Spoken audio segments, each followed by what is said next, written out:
Teman-teman, ada sebuah PC Core i3 dan memiliki harddisk 500 GB, memiliki RAM DDR3 seperti ini sebesar 4 GB.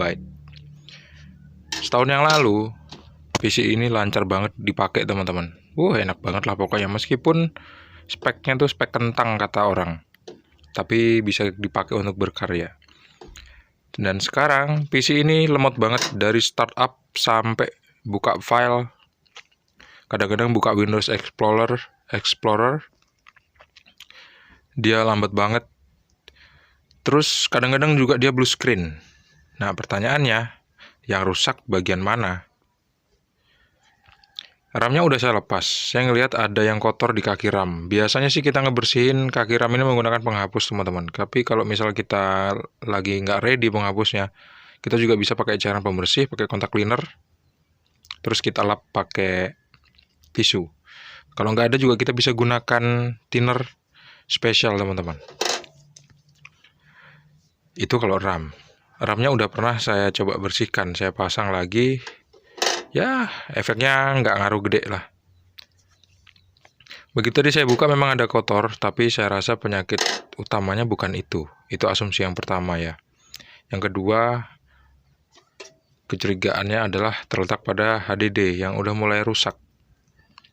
Pernah saya masuk ke save mode, kemudian saya coba loading di sana.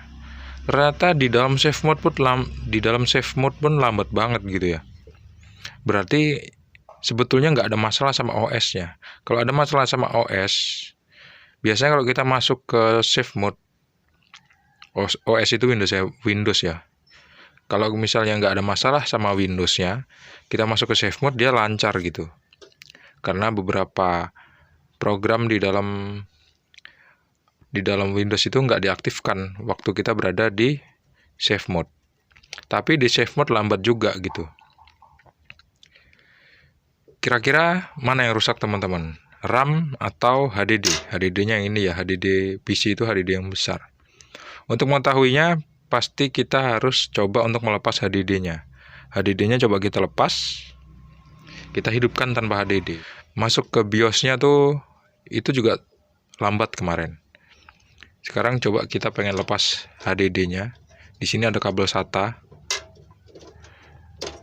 Kabel SATA-nya kita lepas. Sama ada kabel power. Kabel powernya juga kita lepas. Kita tarik aja seperti ini, teman-teman. Sekarang coba kita hidupkan. Mau lancar apa enggak? Oh iya, RAM-nya saya bersihkan dulu deh.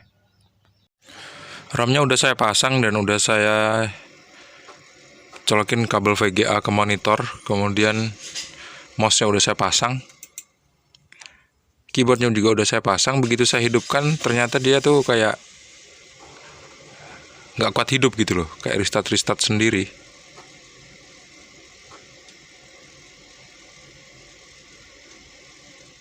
Tuh, dia mati sendiri, teman-teman.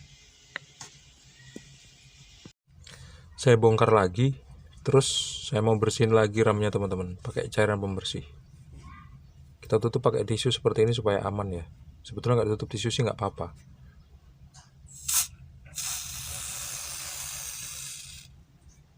Oke, logamnya sekarang udah kita kasih cairan pembersih. Cairan pembersih ini ampuh banget, teman-teman, karena dia bisa untuk buang kotoran-kotoran yang lengket di kaki tembaga.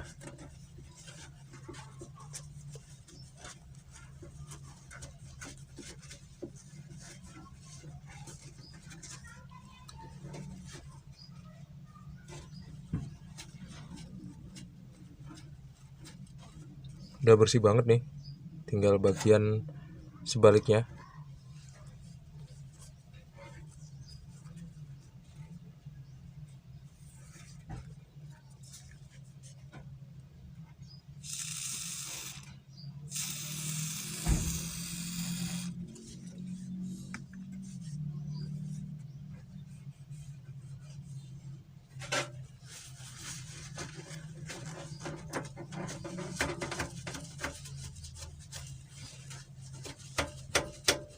Nah, yang namanya RAM ini kan kakinya kontak sama kaki yang ada di motherboard. Nah, kaki yang di motherboard itu sebetulnya harus kita bersihkan juga pakai cairan pembersih.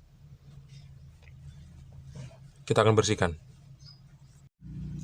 Ini dia kaki RAM-nya atau slot RAM-nya yang warna kuning, yang bagian bawah yang biasanya sering dipakai sama RAM yang saya lepas tadi. Jadi ini coba kita bersihin pakai cairan pembersih ya. Dikit aja teman-teman, gak usah banyak-banyak.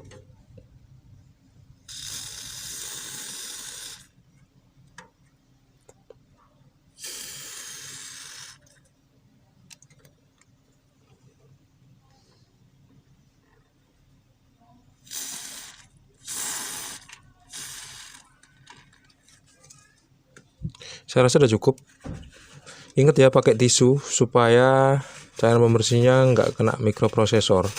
Meskipun sebetulnya kalau kena nggak apa-apa, tapi kan mikroprosesor itu nggak perlu pakai cairan pembersih. Karena mikroprosesor itu beda teman-teman karakternya. Dia cukup pakai fan dan pakai heatsink udah selesai gitu, sama pakai pasta pendingin udah selesai dia. Jadi nggak perlu disemprot pakai cairan pembersih. Nah, sekarang kita pasang RAM-nya yang tadi kita lepas.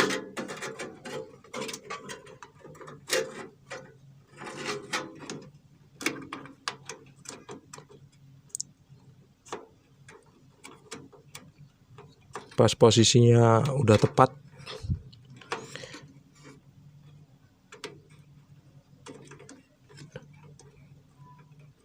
seperti ini, tinggal kita dorong pakai 2 jari seperti ini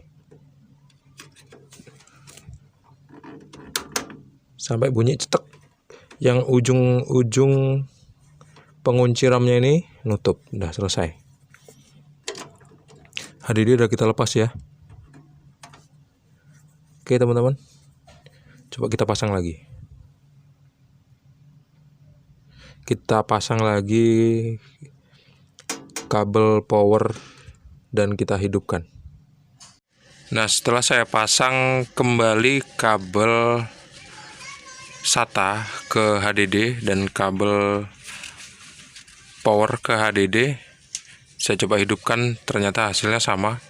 Biasanya sih kondisi hidup mati seperti ini kita bisa selesaikan dengan mereset baterai CMOS. Kita akan coba mereset baterai CMOS-nya teman-teman. Baterai CMOS baterai yang ini teman-teman. Jadi ini sebetulnya masih ada labelnya ya. Tapi nggak apa-apa, ini kan punya saya sendiri. Jadi tinggal dilepas saja. Seperti ini. Ditarik, dibiarin agak-agak 5 menit terus kita pasang lagi. Ternyata meskipun baterai CMOS-nya udah kita reset, tetap aja kondisinya seperti ini. Dia nggak mau hidup. Dia mati hidup gitu. Kalau kayak gini sih saya jadi curiga sama power supply nih teman-teman. Saya mau coba cek tegangan power supply-nya kira-kira normal apa enggak. Supaya power supply-nya aktif, kita jumper kabel warna hijau dengan kabel warna hitam ya. Kabel warna hijau yang ini, kabel warna hitam yang ini. Udah kita jumper. Sekarang kita colokin arus listrik 220 volt.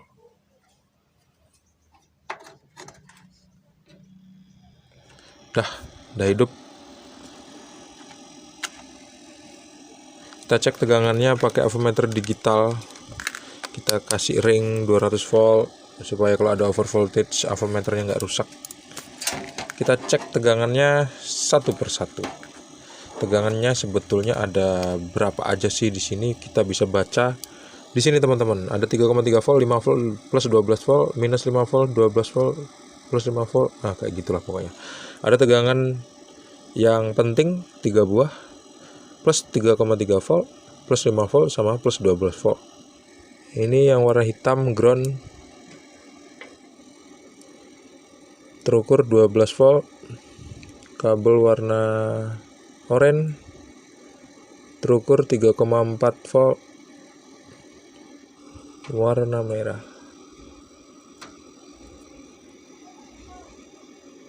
Terukur 5,1 volt. Nah, ini dia. Tegangan minus itu harusnya 12 volt ya. Tapi di situ terukur minus 11,5 volt. Nah, ini bisa jadi persoalan karena aslinya minusnya 12 volt. Tapi di sini minus 11,5. Ini kabelnya warna biru.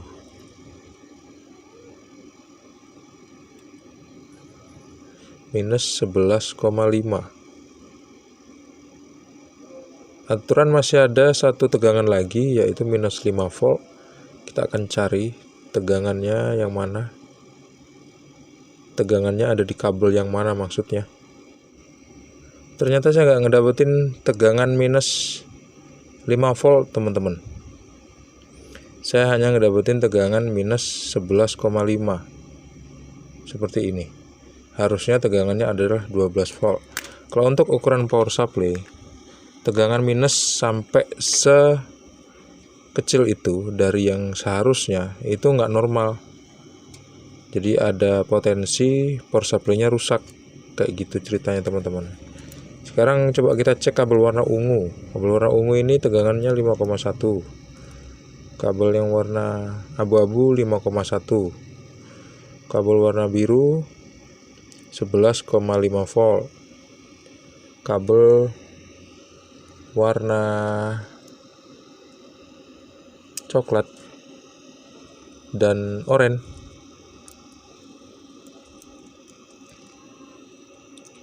3,3 volt.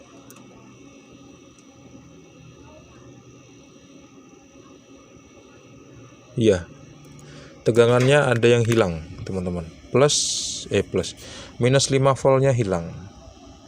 Power supply-nya bisa dibilang rusak. Saya coba pengen cari power supply yang baru. Semoga PC ini bisa hidup normal.